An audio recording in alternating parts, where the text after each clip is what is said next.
Hello, everyone. I'm Brittany Bailey, and welcome to this 10About Town podcast, where we highlight all of the fun events happening in and around the Knoxville area. And right now, there's a little something fishy going on in the town of Knoxville, but we mean that in a good way.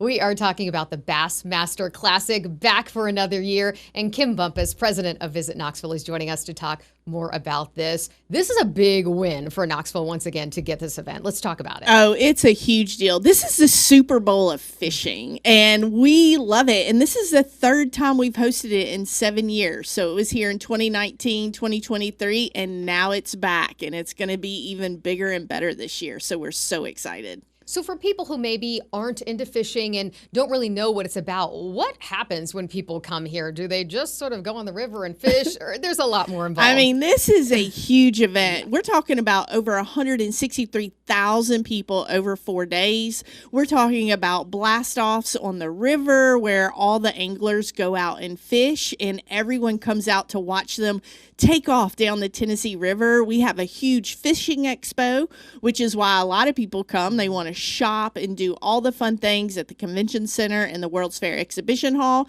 And then the grand finale each day is the actual weigh-ins. Now, don't get crazy, but watching people weigh in fish is a huge production at Thompson Bowling Arena, Food City Center. It's super, super fun. So I guess safe to say Knoxville has some pretty good fish around here. We do. Now, they blast out of downtown, and they can go as far as they want, down to Tellico or into different areas of the Tennessee River to find all of their little sweet spots. And that's why they're already in town right now, kind of scoping out the water, seeing where the levels are, what are the temperatures, where are the good fish hiding at. And then they have a time frame. So they get out on the water, and as long as they can get to their fishing spot and back to the docks for weigh-in, then they can qualify to go on to the next round. I love the idea of this. I did not know all of those details. So it's not cheating to go out and scout out your spots ahead of time. You're supposed to do that. It is not. It is actually encouraged, I guess. I mean, and these are professional anglers. Yeah. So they're used to doing this year-round, and they actually have to qualify to even get into the Classic. So when they come to Knoxville, they know what they're doing. Well, speaking of those anglers, we caught up with two of them, so let's listen to what they had to say about Knoxville and the Bassmaster Classic. In Knoxville, this is my second time here for the Bassmaster Classic, and it's by far one of the most fun cities I've gone to. The fishing's a little tough, so when you hear anglers complain, oh, the fishing's not great, that's where I say it ain't a bad day on the water if we're out here fishing, but we get to come and hang out here in Knoxville. The nightlife's awesome. There'll be 50 to 100,000 people through the expo. It's just a fun town, and everyone seems to welcome us with open arms.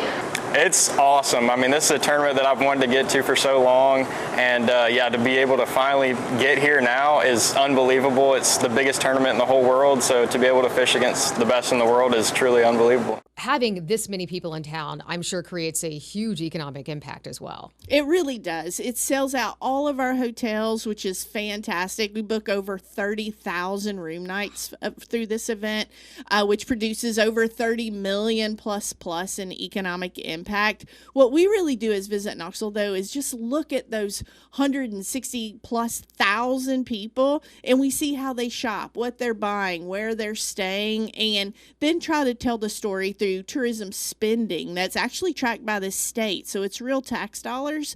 So it just makes it so exciting for all of the people in downtown and the surrounding area, because they book all the hotel rooms, but they also book a lot of Airbnbs. They stay in our surrounding counties, and they come in way before we actually start. So they are here anywhere from 7 to 10 nights. So it's super exciting. Obviously, though, the big welcome party is on Thursday, and that's where we really give the nod to everyone that's in town for this event. There'll probably be 10, 15,000 people come out to Covenant Health Park on Thursday night, and then we blast off Friday morning, and that's when the real competition begins. So we know that these professionals are going to be in town to do the fishing, but if people want to watch or take part or just sort of see what's happening, how can they do that? Yeah, so first I'm going to say visit knoxville.com/Bassmaster. That's where you get everything.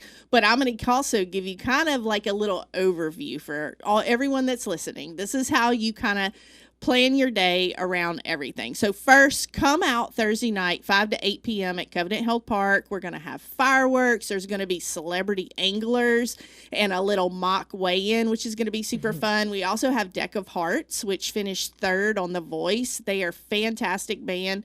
So we're going to do all kinds of celebratory stuff Thursday night. Then Friday morning, 7:45 a.m., but I would advise you to come down a little bit earlier than that because there'll be probably 6,000 people along the waterfront to watch the anglers kind of go through what's a check-in, almost like a little parade on the water from Ned McWhorter where they put their boats in. But it's super, super cool to watch that official green light for them to blast down the river. Then on Friday, you can come to the expo at 11. That's where we're going to cut the ribbon and everyone can start shopping. And I will say, if you're a fisherman or a fisherwoman, you can come out to that ribbon cutting because there'll be a lot of freebies for those first 100, 200 people that you may not find for the rest of the weekend. So something good to come do. The expo runs all day, Friday, Saturday, Sunday. The blast offs are at 7:45 a.m. Friday, Saturday, and Sunday. And then the weigh-ins,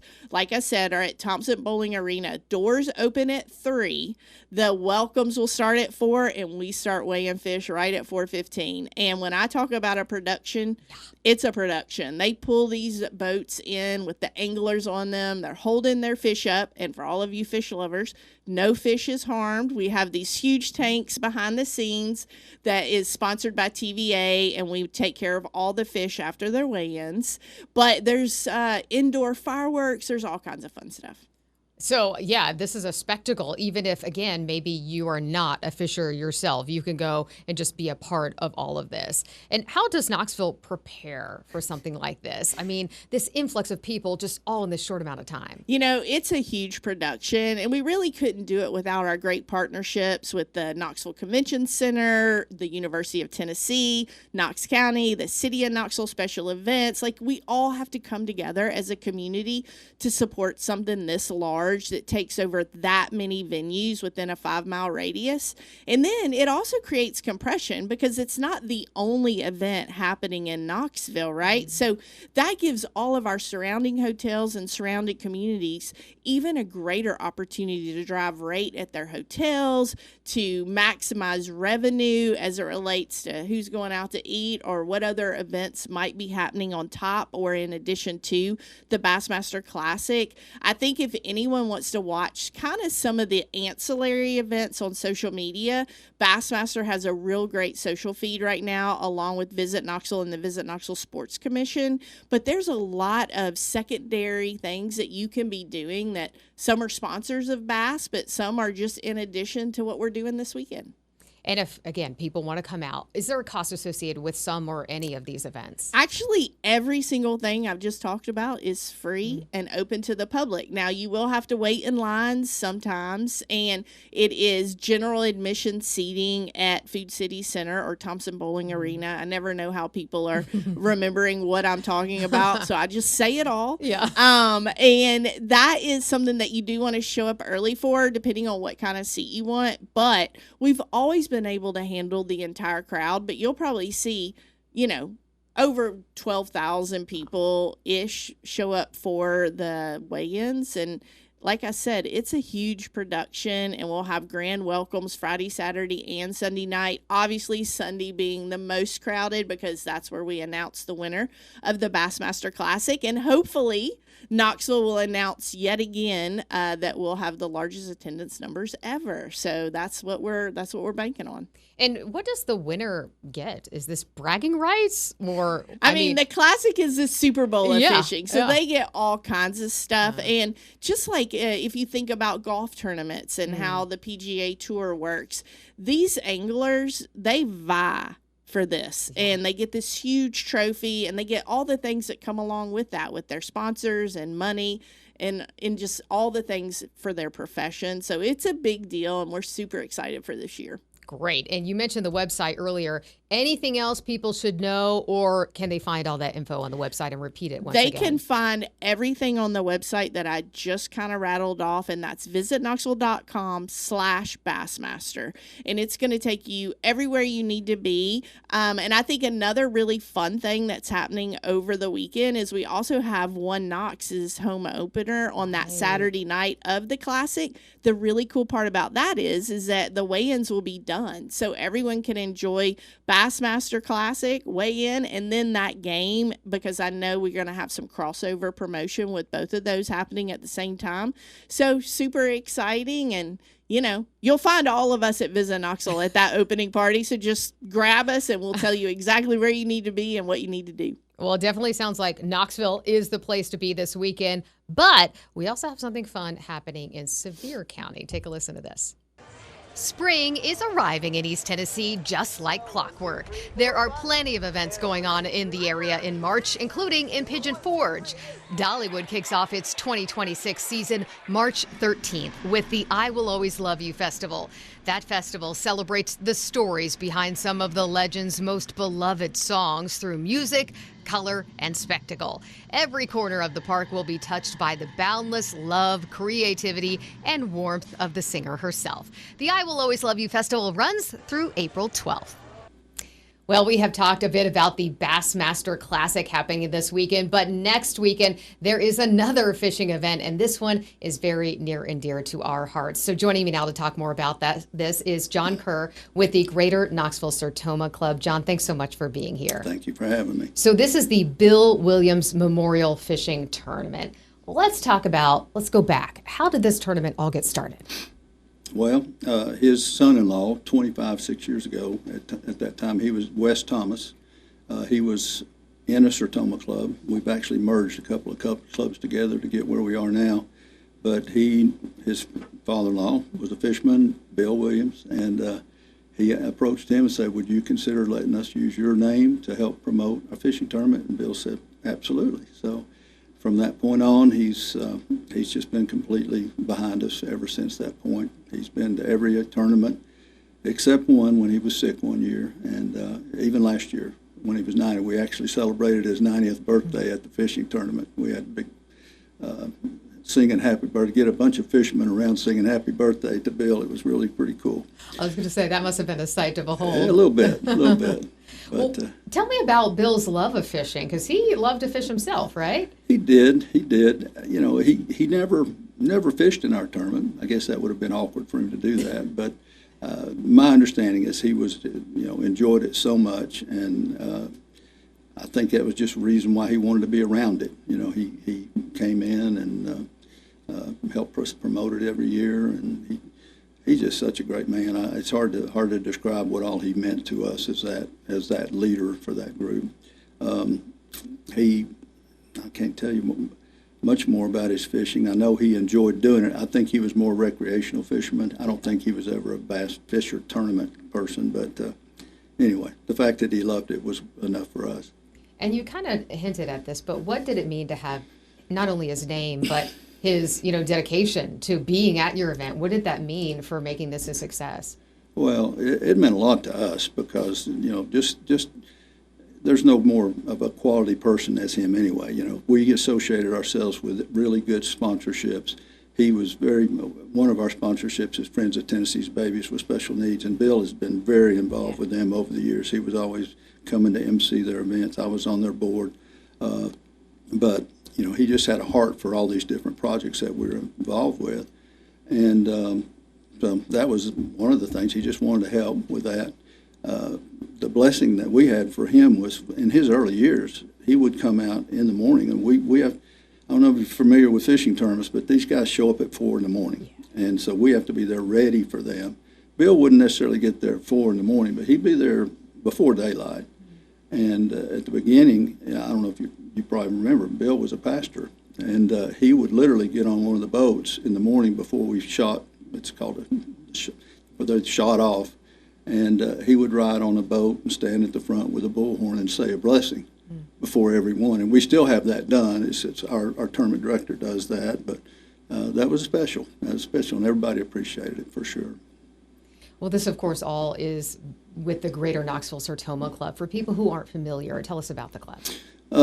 Well, we're one of the older service organizations in the United States. We're headquartered in Kansas City. I don't know how many clubs we still have, but service organizations are a little bit of a dying breed. Sadly, we don't have people that are just going out to try to. I want to be on a club. We still meet monthly. We have lunch together. But what we've done over,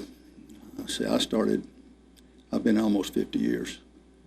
I don't look that old, I know, but almost 50 years. And but our club sponsors, like I said, Friends of Tennessee's Babies with Special Needs. We sponsor a group called the Manor at Northgate, which helps elderly people with their situations. English, the Center for English and Integration, it helps all these immigrants that we have that need to learn the English language, so we're supporting them too. Over the years, we supported Cerebral Palsy Center, just so many things, and it's just good, the things that we do. But Sertoma in general, they're a nationwide organization, actually international. We have clubs in Mexico and Canada, and our national focus is hearing health. So we work with that as a mainstay. UT Speech and Audiology Department is one of our groups that we work with. The Knoxville Downtown Sertoma Club works with them exclusively, but and I don't know if you've ever heard of a thing called the Sertoma Center, which is an amazing group that helps physically and sometimes handicapped adults and puts them to work and does all these things for them. Well, actually my dad's Sertoma Club started that back when it was very first started, many years ago. It was called the Sunshine Learning Center to begin with, and then it evolved into the Sertoma Center. So Sertoma's been around a long time. Kind of a quite crazy story was the Downtown Sertoma Club was like we'll call it the mother club for Knoxville. They were formed in the 50s, and I was blessed to be involved. My dad was involved with it. I went to my first national convention when I was 10 years old in Las Vegas, so I've been involved with it sort of my life. But kind of going back, Bill Davis was the 50th anniversary Sertoma National President from the Knoxville Downtown Club, and somehow or another I got to be the 100th anniversary president of the national organization in 2010, both from Knoxville, 50 years apart. Kind of weird, but I've been blessed, and our organization's very blessed for sure. Well, I want to talk a little bit more about the tournament in a moment, but I want to go back to some of the organizations you mentioned that will be benefited this year. And you talked about how important it is to have service organizations because it's sort of, as you mentioned, a dying breed. A little bit. I mean, what do you think? Why is it important for us to have these organizations? And would you have a plea to the community for more people to get more involved in various organizations? Well, I think it's extremely important because it has changed. Everything's changed. I mean, we've got the internet that we didn't have 35 years ago. We had it maybe, but it wasn't like it is today, and the communication and everything that's evolved so much. But we've also gotten, I guess, what I would call lax. Young people, I'm not going to point figures, but young people generally don't focus much on, who can they help, who can they do. They're starting to a little bit, I think, but the service organization part, if you go way back, when service organizations maybe were called in their heyday, when you went to work at a bank or you went to work at a business, the business owner said you need to join a club, and that's the way it used to be, and they pay your dues and you go. So I think nowadays young people don't care or don't necessarily want to be involved in something that they think they have to go to every week, and but the work that we do is still extremely important. I know Rotary clubs were instrumental in getting some international diseases taken care of. I mean, all of them have their points. Kiwanis do a tremendous job. So they're all out there still, and they're still, most of them are struggling because they're all like me, older, and there's just not enough younger people getting involved. We're working on that. We're trying to come up with ideas to maybe get them more involved, different types of memberships. Hey, you don't have to come to meetings. You just come up when we do a fundraiser, that kind of thing. But I don't think you can minimize the importance of what's out there still, because the clubs still meet, they still get together, and they still do really good things for the community, for sure. And if maybe people cannot devote as much time as you'd like, they can come out and support by joining and being a part of this tournament. How can they do that? Well, we do have a website through the Facebook, the Bill Williams Fishing Tournament. If you just Google it or whatever, it'll bring it up to you. On this particular tournament, there's the easiest way, and this is part of our evolution. I mean, we have nice brochures that we send out that they can sign up with that, but that's sort of a dinosaur now. Everything now is QR codes, and that's so. Now it's the easiest way is literally go to the website and scan the QR code and just sign up online. I think we only switched over to that in the last, I think this will be our third year that we've done it with more mechanization or computerization. And last year, I think 85% of our signups were online. So that was a beautiful thing for us. It's just so much easier. They can just go on the website and get that QR code and sign up. So it's $200 a boat, not too expensive, and you know, their prize money this year. It's a really nice prize package. It's $4,000 for first place. It goes from $4,000 for first, $2,000 for second, all the way down. 10th place gets $225. So there's money for 10 boats and their lunker prize too. So that's the big fish. It's amazing to see. I mean, people all over swim in these lakes and swim around these lakes, and then if you come to one of these fishing tournaments and you realize that the big fish that these guys are pulling out of it, it's like, really? I'm swimming in there with this 7-pound fish? Don't scare me now. Come on. No. Bill would always, he would be there for everyone, and he'd be announcing, and he'd comment, whoa, he'd bring a fish out of the tank, and this is a big one. So, but it's been a lot of fun all of these years doing it for sure. And for people who don't know exactly how a fishing tournament will work, I'm just curious about the details. You said they sort of shoot off, so to speak, and then what do? You have a time limit? How does it work? Okay. Well, the way ours works, and I guess all of them do, you sign up. If you're signed up in advance, you still have to come in and check in because you got to get your card to when they have the blast off. It's called a blast off. I call it something.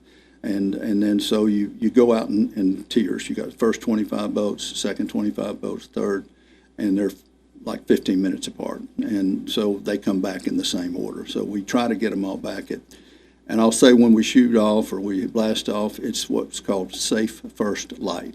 And it's, we did just have daylight savings change. So Actually it'll be a little later because it's just not light as early. So, but we have a tournament director named Steve Jennings. He's done this from the beginning. He's very important to us. He's a super guy. And he's the one that makes the judgment about when they blast off. And that's how it goes. They go in first flight, second flight, third flight, and then they come back in that same order, starting at 3, 4, 3:30, 3:15, and you have to be back by your end of your time to be qualified and get in it. And so that's pretty much it. And then they weigh in right there at the thing, and we've got a TV monitor that shows how everybody's doing and where it stands. That's kind of new, too. Everything's gotten a little bit better over the years. We've enjoyed it. It's been, as you can imagine, with 25 years, we've had snow. We've had almost gale force winds. We've had about everything you can imagine. So, but we've never had to cancel it. They've always, weather, we've never had to cancel one for the weather. Well, we certainly will be hoping for good weather for you all, and certainly hoping for a good tournament. The first one without Bill Williams with us, so it's going to be a little bittersweet. But we've talked to his family, and they're all said yes, you need to keep doing it for him for this one at least. So we're happy to do it, and he was a special man, as you all know up here for sure. Certainly feel that way. All right. Yeah. Well, John, thank you so much for being here. Thank you for letting me come on. Absolutely. All right. Great. Good luck with the tournament. Well, thank you. It. Well, in a couple of weeks from now also, or a couple of days from now, we have another big celebration coming up. Of course, we're talking about St. Patrick's Day, but before we get to the big day on the 17th, there are already plenty of events happening in and around Knoxville. St. Patrick's Day is March 17th, but the fun will actually start earlier, this weekend in fact. with a number of events happening. First up, on Saturday, March 14th, the Knox St. Patrick's Parade will make its way through downtown Knoxville. The parade steps off at 12:55 that afternoon and will travel down Gay Street from Main to Magnolia. This year's Grand Marshal is pro angler and TV personality Jimmy Houston. Also on Saturday at World's Fair Park, it's the Knox Shamrock Fest, benefiting the East Tennessee Kidney Foundation. It runs from 10 in the morning until 6 in the evening on the performance lawn. There will be music, Irish dancing, food trucks, and more. It all follows the Lucky Kidney Run, which starts at 9 that same morning. On Sunday, Barley's invites you to enjoy 3 things for St. Patrick's Day: running, pizza, and beer. The Barley's St. Patrick's 5K starts at the Tap Room and Pizzeria in the Old City and finishes at Covenant Health Park. Runners can choose from a traditional 5K race or upgrade to a VIP experience, which includes a post-race party at Barley's. You can sign up on KnoxvilleSt.Patrick'sDay5K.com. Irish Eyes will be smiling at Boyd's Jig and Reel on Sunday, the 15th. Boyd's will host a big Sunday celebration complete with food and music starting at 2. And then on March 17th, Four Leaf Pete will perform its annual St. Patrick's Day concert at the Laurel Theater in Knoxville. The show starts at 8 p.m. You can visit the website for more information. Thanks, everyone, for watching. And remember, you can always catch 10 About Town at 4 on WBIR Channel 10 to catch up on all of your latest news and weather.